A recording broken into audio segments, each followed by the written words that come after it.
You're in a conversation. Something is said, casually, a joke that feels slightly cutting, a comment that minimizes your effort, a tone that shifts the energy in the room. You notice it instantly.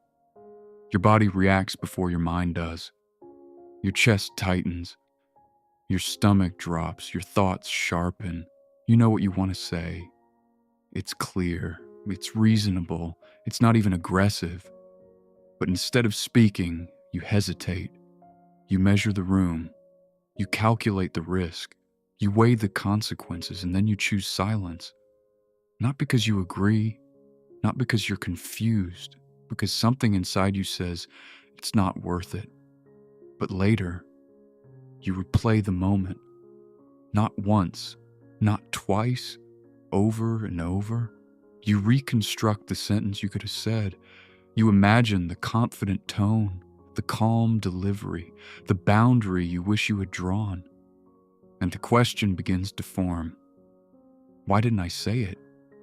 If you avoid confrontation, it's probably not because you're weak. It's probably not because you lack clarity. It's because at some point in your life, confrontation stopped feeling like communication and started feeling like threat. Threat of rejection, threat of escalation, threat of losing stability. Let me ask you something directly. When someone is upset with you, what do you feel first? Anger or fear? When tension rises in a room, does your body move toward resolution or toward self-protection? Avoiding confrontation is rarely about disliking conflict. It's about what conflict represents. For some people, disagreement feels manageable. For others, disagreement feels destabilizing. And if confrontation once led to raised voices, withdrawal of affection, punishment, cold silence, humiliation, your nervous system learns something powerful. Stay small, stay safe. And now, even when you're right, even when you're calm, even when you have the words, your body still chooses protection over expression. But here's the hidden cost. Silence protects the moment. It damages the pattern. Because every time you silence yourself, you send a message inward. My voice is secondary. Over time, that becomes identity. You become the reasonable one, the easy one, the low-maintenance one. But underneath, resentment begins to accumulate quietly. Not explosive resentment, not dramatic anger, just small, steady erosion. Let me ask you something harder. Are you avoiding confrontation? Or are you avoiding the possibility of disconnection? And what would change in your life if disagreement no longer felt dangerous? Stay with me, because avoiding confrontation is not about personality, it's about history. And history can be reinterpreted. Avoiding confrontation rarely begins in adulthood. It begins in environments where tension had consequences. Think about the homes, classrooms, or relationships where you learned how to respond to disagreement. Was conflict handled calmly, or was it explosive?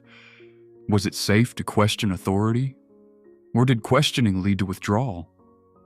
Children are not born avoiding confrontation. They adapt to preserve connection. If expressing frustration once led to cold distance, sarcasm, emotional shutdown, or unpredictable reactions, your brain made an efficient decision. Expression equals instability, and instability feels unsafe. So you developed a skill, not weakness, a skill. You became perceptive. You scanned tone shifts, facial expressions, micro changes in voice. You anticipate reactions before they happen. You don't just hear words, you feel the atmosphere. And when that atmosphere tightens, your body prepares, not to argue, to minimize impact. That's not passivity, that's pattern recognition. But here's the problem. The environment changed. Your strategy didn't. You may no longer be in a volatile home. You may no longer be dealing with unpredictable authority.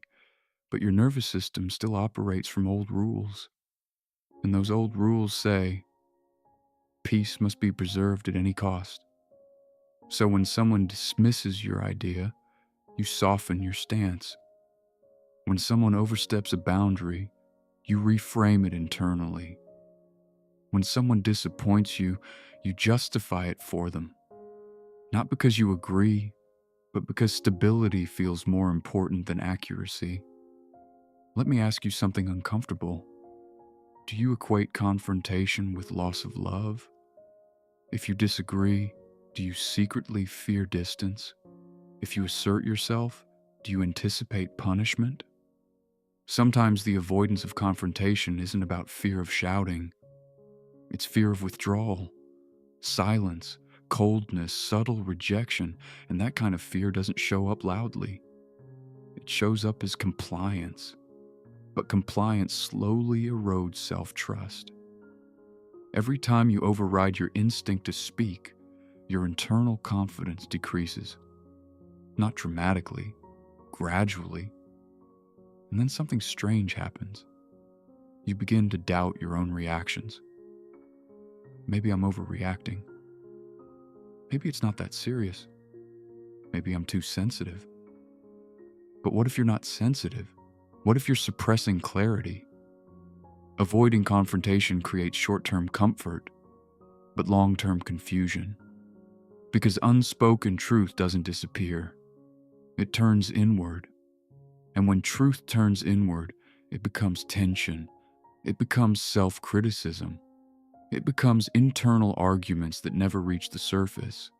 Here's the deeper question. What if your fear of confrontation is actually fear of instability? And what if stability built on silence isn't stability at all? It's fragility. Real stability can withstand disagreement, but you may never have seen that modeled. So your brain still believes. If I disrupt this moment, everything collapses. And that belief controls you quietly. But beliefs can be updated, and confrontation does not have to mean chaos. It can mean clarity. In the next part, we're going to talk about something different. Not just why you avoid confrontation, but how to retrain your response without becoming aggressive, cold, or someone you don't recognize.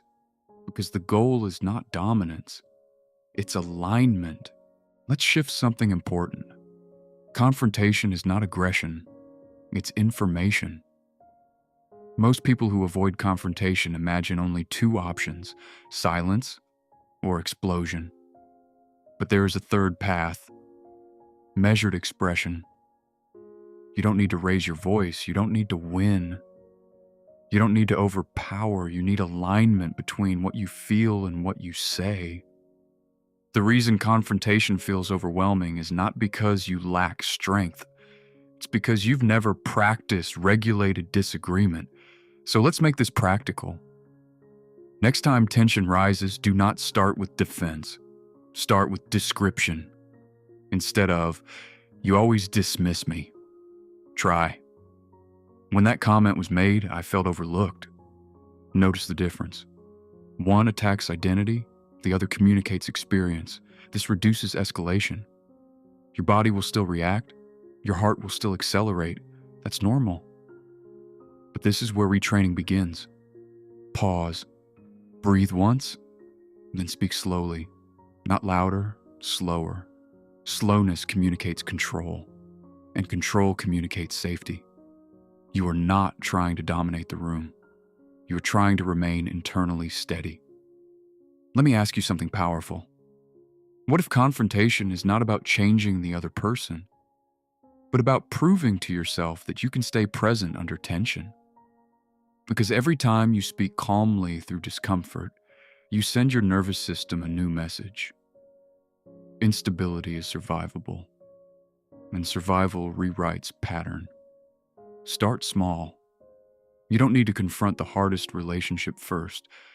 Practice in low-stakes situations. Correct a small misunderstanding. Express a mild preference. Say, "I'm not comfortable with that." Build tolerance gradually. Avoiding confrontation feels peaceful in the moment, but expressing yourself builds long-term stability, and stability creates confidence. Over time, something shifts. You no longer fear tension. You understand it. You no longer equate disagreement with abandonment. You recognize that healthy relationships can handle friction.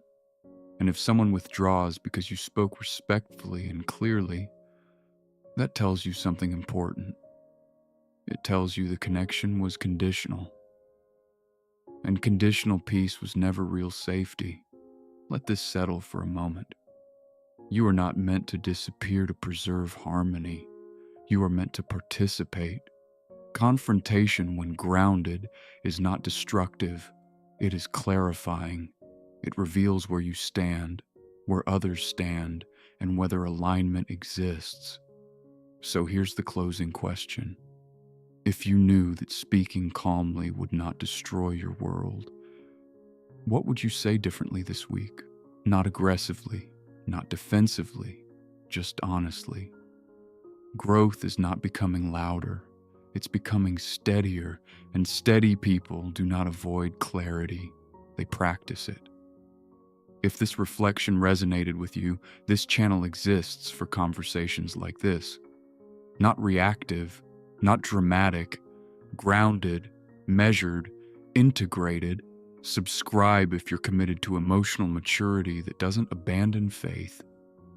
And remember, stability is not silence, it's presence under pressure.